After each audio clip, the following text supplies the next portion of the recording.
Hello everyone, welcome to episode 132 of Chatting with Anthony. For this episode, I'm going to start with the prompt. Run towards your problems.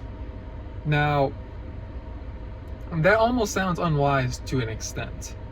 Because if it's a problem, odds are you've tried to solve it and you haven't quite done it.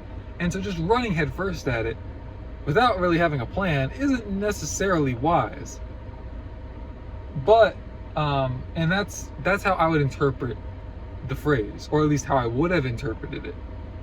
What I mean by running towards it, what I'm trying to say by running towards it is not the equivalent to running at it. What I just described is running at your problems. Running towards your problems could actually mean you're backtracking. You could be luring the problem in closer, so to speak, with them not understanding that there's more strength to be had back there, and you're just trying to lead them to a place where you're safer. And essentially, what I'm trying to say is strategize how to accomplish your goal. Now, essentially, to an extent, you need to get stronger in some area. It could be physically, mentally, spiritually, whatever it is. But that's essentially where the problem came from. It's like you were not strong enough to deal with it. It might not be your fault for not being strong enough to deal with it, but it's a lot of what it's going to boil. When you boil it down, that's where a lot of it's going to come from. I believe that inflicting intentional pain upon ourselves helps us get stronger. I believe that addressing the why it happened is gonna hurt, but it's very, very healthy. Like a lot of things in life, it hurts, but it's good for you. Rub some dirt on it or something like that. I believe that if you take a step back to reset bad habits, you will be better equipped to deal with really any, because a lot of habits integrate into other areas. Like if you have a binge eating problem, you probably have a binge consumption problem when it comes to media as well. If you learn how to have control over yourself, you'll be much better off.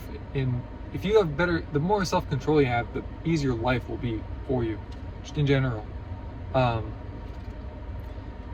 I believe that we should learn from each other's experiences, and I believe that we should experiment based on those experiences to gain more experience for the masses. We're called to help each other. From a Christian perspective, right, there's the whole don't be unequally yoked. That doesn't mean that you can't find advice that you could give to, say, an atheist, right? You might not want to become best friends with said atheist, but you're of the world. You're in the world. We're not of the world. And compartmentalizing that, I think, is healthy. It's a topic for another video, essentially.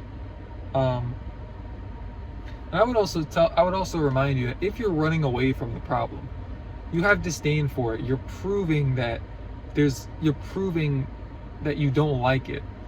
And for the reason of not liking it, get rid of it. If you don't want it there, if you're not comfortable with it being there, work on it. It doesn't mean you have to have it solved by Thursday, but what if you do have it solved by Thursday? What if the problem's way easier to solve than you thought? How are you going to find out unless you try? Don't say, well, other people tried and it didn't work out for them, so I'm not going to even try. Say it didn't work out for them, so let me find out how hard it is and see if I can find things that can help them. Or I could say, hey, I found this, and then we can bounce ideas off each other. Don't just stick your head in the sand like an ostrich or flamingo. I think ostrich. But yeah, that's all I have for this episode. Sorry for the bad lighting, by the way. I guess my car, the lights in my car aren't sufficient for now, at least. But that's all I have for this episode. Thank you, bozos, for watching. Stay safe. God bless. And I will see you, bozos, in the next one.